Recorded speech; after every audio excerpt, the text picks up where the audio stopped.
రాహుల్ గాంధీ భారత న్యాయయాత్రకు big shock తగిలింది. మణిపూర్లోని Imphal east జిల్లాలో ప్రారంభం కావాల్సిన భారత న్యాయయాత్రకు బ్రేక్ పడింది.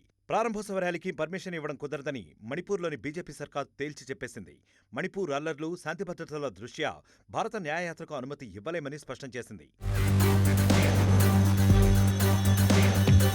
ఈ నెల 14 నుంచి మార్చి 20 వరకు భారత్ జోడో న్యాయయాత్రకు శ్రీకారం చుట్టారు రాహుల్ గాంధీ. ఇంఫాల్ ఈస్ట్లోని చారిత్రక హఫ్తా కాంజీబంగ్ వేదికగా ప్రారంభోత్సవ వేడుక నిర్వహించేందుకు మణిపూర్ ప్రదేశ్ కాంగ్రెస్ అన్ని ఏర్పాట్లు చేస్తోంది. ప్రారంభ వేదికకు అనుమతి కోసం వారం రోజుల క్రితం చీఫ్ సెక్రటరీకి లేఖ రాశారు ఎంపీసీసీ అధ్యక్షుడు కేశం మేఘచంద్ర. స్వయంగా ముఖ్యమంత్రి బీరేన్ సింగ్ ను కలిసి అనుమతి కోరారు. అయితే ఇంఫాల్ ప్యాలెస్ గ్రౌండ్లో వేదికకు అనుమతి ఇవ్వడం లేదని బీరేన్ సింగ్ ప్రభుత్వం స్పష్టం చేసింది. మరోవైపు అనుమతి నిరాకరణపై ఏఐసీసీ ప్రధాన కార్యదర్శి కేసీ వేణుగోపాల్ స్పందించారు. షెడ్యూల్ ప్రకారమే రాహుల్ గాంధీ భారత న్యాయయాత్ర ప్రారంభమవుతుందన్నారు K C Venugopal. We are going to start the yatra from Manipur only. No change at all.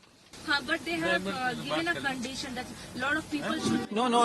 Yeah, we already told this is not a political yatra. We don't want to politicize the Manipur issue also.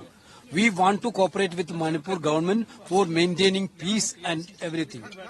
So we are ready to cooperate with the government, but that doesn't mean that we are not going to start yatra from Manipur. We will start yatra from Manipur only. గత ఏడాది రాహుల్ గాంధీ భారత్ జోడో యాత్ర చేశారు.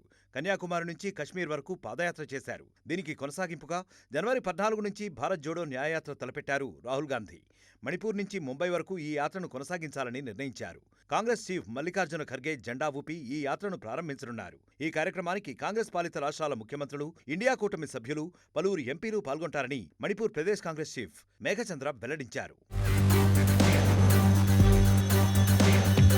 అటు ఈశాన్య భారతం నుంచి పశ్చిమ భారతం వరకు రాహుల్ తలపెట్టిన భారత్ జోడో న్యాయయాత్ర 15 రాష్ట్రాలు, 110 జిల్లాలు, 100 లోక్సభ నియోజకవర్గాలు, 337 అసెంబ్లీ నియోజకవర్గాలను కవర్ చేస్తూ మార్చి 20న ముంబైలో ముగియనుంది. మరిన్ని వీడియోస్ కోసం ఛానల్ ని సబ్స్క్రైబ్ చేయండి. లేటెస్ట్ అప్డేట్స్ కోసం వాట్సాప్ ఛానల్ ని ఫాలో చేయండి. అండ్ లింక్ డిస్క్రిప్షన్ లో ఉంది.